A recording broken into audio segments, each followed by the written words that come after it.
지켜주고 거기에 따른 교육 격차를 좀 해소해주고 싶어하는 게 두 번째고요.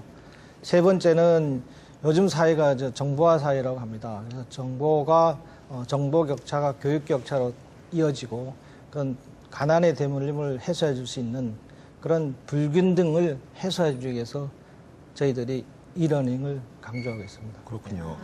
지금 말씀을 들어보니까 사교육비를 절감할 수 있는 획기적인 방법인 것 같은데 이 이러닝을요, 그러니까 공교육 현장에 이제 적용을 하기 위해서 지금까지 어떤 사업을 하셨나요?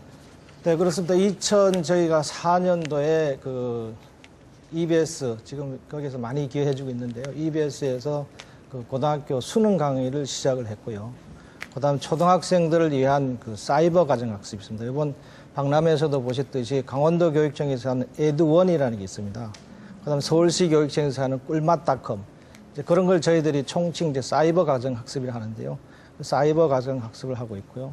최근 2006년도에 개발하고 있는 디지털 교과서를 저희들이 시범 적용하고 있습니다. 크게 세 가지 정도로 요약할 수 있겠습니다. 네, 벌써 적용한 것들이 있는데요. 그 결과는 어떻게 평가하고 계십니까? 결과는 뭐 EBS 수능 강의 같은 경우는 작년도에 보면 그 고등학생들 10명 중에 한 7명이 이제 EBS 수능 강의를 이제 시청하고 있는 걸로 나타났고요. 또 사교육비 부분에 보면 연간 한 3,400억 원 정도의 사교육비가 절감된 걸로 나타나고 있습니다. 그렇군요. 그럼 여기서 이 이러닝을 직접 공교육 현장에서 활용을 하신 선생님의 말씀을 안 들어보실 수가 없는데 자, 먼저 학교 소개를 부탁드리겠습니다. 효신초등학교부터요. 예, 저희 대구 효신초등학교는요, 시내 중심에서는 좀 떨어져 있지만은, 학생들이 이러닝에 대한 관심이 아주 높은 그런 가족적인 학교입니다. 역사는 한 28년 정도 된 역사 깊은 학교입니다. 네. 자, 다음은 쌍류 초등학교인데 강이 2개인가요? 소개 좀 부탁드릴게요. 예, 쌍이라고 하는 것은 이제 둘을 의미하고 류는 이제 여울이라고 하는데요. 예, 쌍요리라고도 하는데 이제 학교 이름을 그걸 따서 아마 쌍류초등학교로 지은 것 같아요. 네. 예, 우리 그 쌍류초등학교는 충남 연기군 다 아시겠지만 행정중심 복합도시 인근에 있는 초미니 학교입니다. 전교생이 29명밖에 안 돼요. 29명. 저희 반은 또 5학년 6명, 2학년 3명, 이렇게 9명입니다. 거의 뭐 가족 같은 느낌이겠어요. 가족 예. 같은 분위기로 수업을 하고 있고요. 네. 근데 학생 수는 적지만 아주 교육적인 열의는 선생님들이 아이들 높아가지고 아주 여러 가지 성적을 많이 거두고 있습니다. 또 네. 인근 주변에는 봄부터 가을까지 포도, 배, 복숭아 이런 것들을 많이 재배해서 아주 그림 같은 그런 학교예요. 네. 그러게요. 이렇게 그런 과일도 재배할 것 같으면 마치 이러닝 이런 거와는 약간 좀 관계가 좀 없을 것 같은데 그렇지가 않거든요. 2008 이러닝 국제 박람회에 어떤 계기로 이렇게 또 시연까지 하게 됐는지. 우리 학교가 2008학년도 그 교육과학기술부 연구학교로 지정이 돼 있었습니다. 디지털과서 연구학교로 지정이 돼가지고 수업을 하고 있는데 전화가 왔어요. 좀 해달라고. 근데 이제 제가 가만히 생각을 해보니까 저희가 학급 수도 적을 뿐더러 학생 수가 워낙 적으니까 수업 결손이 아마 없을 것 같다 이런 생각 하신 것 같고 또 두 번째는 이런 시골 학교에서 이런 이러닝이 활발히 진행되면 더 효과적이지 않을까 그런 생각에서 아마 저희를 이렇게 선택하신 것 같아요. 그렇군요. 네. 자, 내일이 추석인데 배에 포도가 나신다고 하는데 아무것도 안 갖고 오셨네요. 놀러 오십시오. 아, 예, 예. 그러니까 저희가 지난주에 디지털 교과서의 장점에 대해서 얘기를 나눠봤는데 이 쌍류 초등학교에서는 디지털 교과서를 어떤 식으로 활용을 하고 계십니까? 저희가 일주일에 수업을 이렇게 2시간을 하는데요. 1시간은 제가 디지털 교과서로 직접 수업을 하고요. 1시간은 그 원어민 선생님이 오셔가지고 수업을 하십니다. 근데 재미있는 에피소드가 있는데요. 원어민 선생님이 처음에 1학기 오셔서 수업을 하시는데 아이들이 원어민 선생님을 보고 수업을 해야 되는데 저를 자꾸 봅니다. 이유가 뭐냐면 원어민 선생님이 영어로만 수업을 하시니까 아이들이 못 알아듣는 거예요. 그래서 원어민 선생님 뭐라고 얘기하시면 아이들은 저를 보면서 선생님 뭐라고 하시는 거예요? 이렇게 나도 뭐 잘 몰라요. 제가 통역관 역할을 했던 그런 경험이 있거든요. 네. 그런 영어 수업하기가 굉장히 한계가 있었어요. 도시처럼 학원을 다니는 것도 아니고 아이들이 또 원어민 선생님이 직접 이렇게 하시는 수업을 매일같이 듣는 것도 아니고 참 어려움이 많았는데 디지털 교과서가 저에게는 그런 한계를 조금씩 깨나가는 그런 과정이 아니었는가 이렇게 생각이 네. 듭니다. 그 외딴 학교에 디지털 교과서가 딱 들어왔을 때 아이들의 반응은 어떻던가요? 대단했죠. 오. 저도 놀랐으니까요. 예전에 그 전기가 처음 들어왔을 때 사람들이 얼마나, 네. 귀신불이라고 하고 놀랬잖아요. 귀신불네. 옛날에 텔레비전도 사람이 들어가서 직접 그렇죠. 방송하는 줄 예. 알았잖아요. 그랬는데 우리 아이들 반응도 똑같았습니다. 처음에 왔을 때는 이게 뭔가 하고 막 눌러보고 수업 시간뿐만 아니고 쉬는 시간에도 화장실을 안 가요. 그거 눌러보느라고. 그랬는데 그래서 이제 화장실을 언제 가냐면 수업 시간에 꼭 선생님 저 마려워요. 어쩔 수 없잖아요. 싸게 할 수는 없으니까 그때 이렇게 보냈던 기억이 나요. 그만큼 아이들이 신기하고 재밌어했습니다. 그게 처음 들어온 게 언제였어요? 디지털 교과서 쓴 게? 2008년 3월 달에. 3월 달. 네, 6개월 정도 됐죠. 6개월 정도 됐네요. 참 선생님이 말을 잘하시네요. 근데 그렇게 학생들이 화장실도 안 가고 이렇게 집중해서 디지털 교과서로 이제 수업을 했는데 영어 실력이 향상됐나요? 영어 실력이 6개월 만에 확 바뀌었다가 하면 아마 영어 강사님들 전부 다 예. 그만두셔야 될 것 같아요.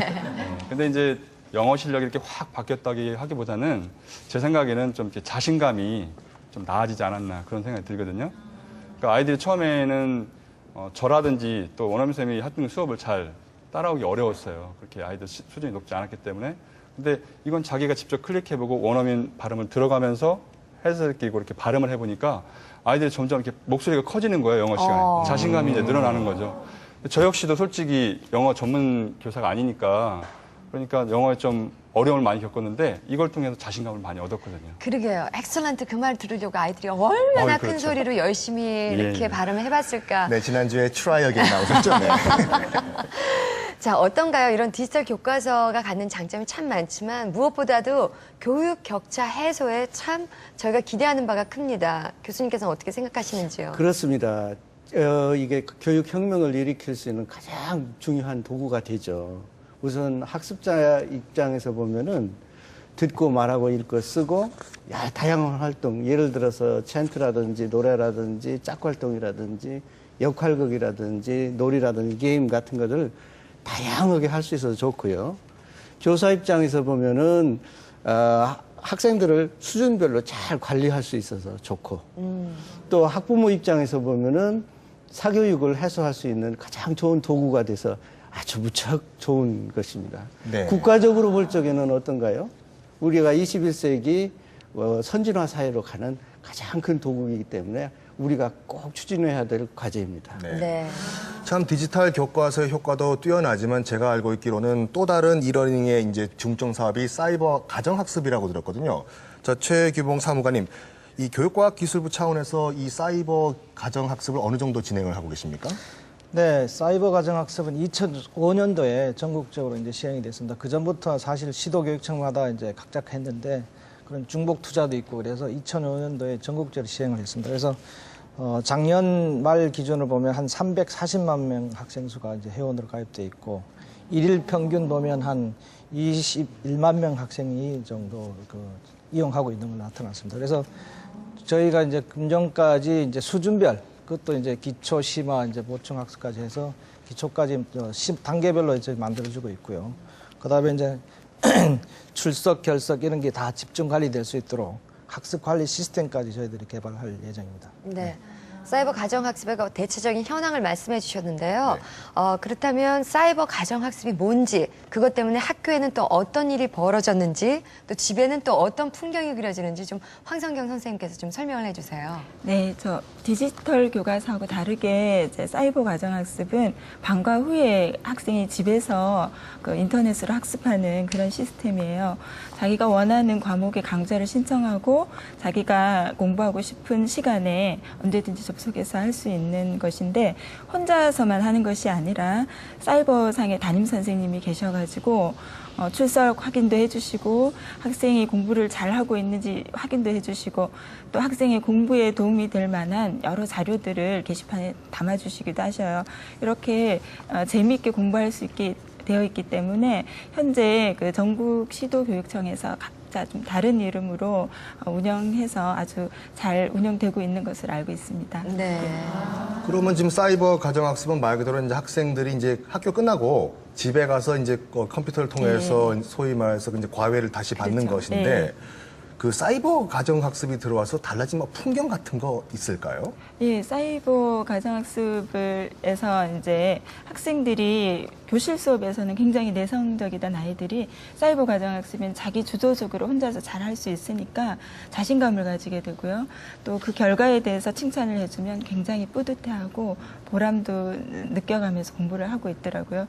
그래서 뭐 그 쪽지 기능 같은 것이 있어서 선생님 저 이번에 상 받았어요.